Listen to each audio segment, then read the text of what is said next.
voice expands or contracts to fit the work. And it's just more interviews. Yeah, More interviews, but shorter. shorter interviews. Yeah. What do we have? 4.5 minutes. Usually they're, what, 6? I do remember them at one time being 7 to 10. Okay. We have Been doing it speed. for a while. Well, we're rolling. All right. You guys made this a hard movie to talk about because you can't give away some of the characters. You can't really You talk can't about give what- away anything. You can't talk Don't about- talk about this movie. You really can't. You know. No. We're Yeah, going. we can go. Okay, No. great. Well, we'll just keep talking. Well, let's start off with something easy about how did this movie come about for you? I read this script. I was sent this script. I thought it had me on the edge of my seat, you know, and I thought it was really well-drawn characters, and there's a lot of action, and it's a thriller, but it's character-driven. I wanted to do it. You know, Jeb Stewart wrote it, and it's the first time he's directing. Jeb Stewart, you know, people know him, and they don't know that they know him. He wrote The Fugitive. He wrote Die Hard. Absolutely. You know, he's been around, and we've loved his movies. They never made any money, though. No. No. Speaking of which, when you said you read the script and you loved it, are you picky about what you do? I don't see you turning out films like some actors. You seem to take your time more. Well, I'm choosy about what I do. Yeah, probably. You know, it doesn't mean I choose rightly all the time, but yeah, I pick things for my own taste. You know. Well, let's get into your character a little bit. We can talk about your character, and I think it's about the only one we can talk about.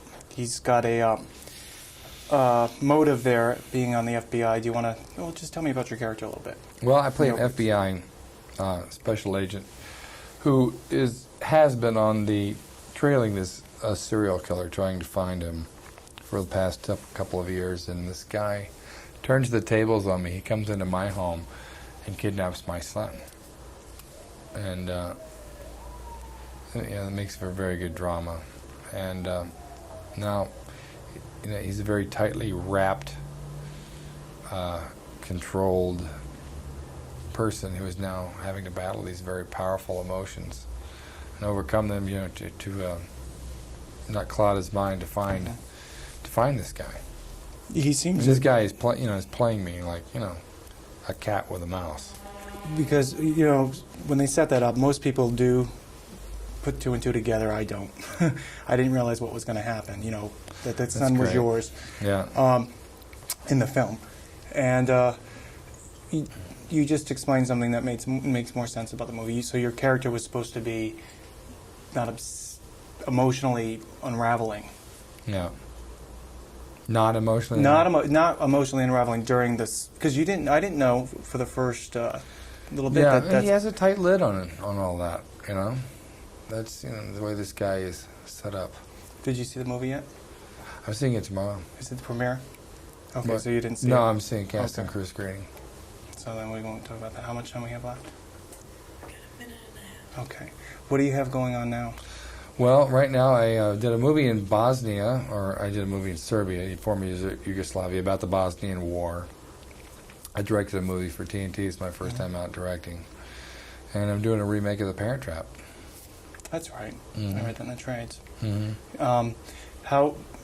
You know what? I did want to ask something about behind the scenes. It was on location in Colorado. Was it really difficult? Because I heard the weather was really bad around that time in February. Well, the weather's always that bad around the time of February. You know, it was what we had was that it was really cold, but we didn't have enough snow. That was our problem. We wanted it to snow, and it was, you know. So they had to buy some during snow.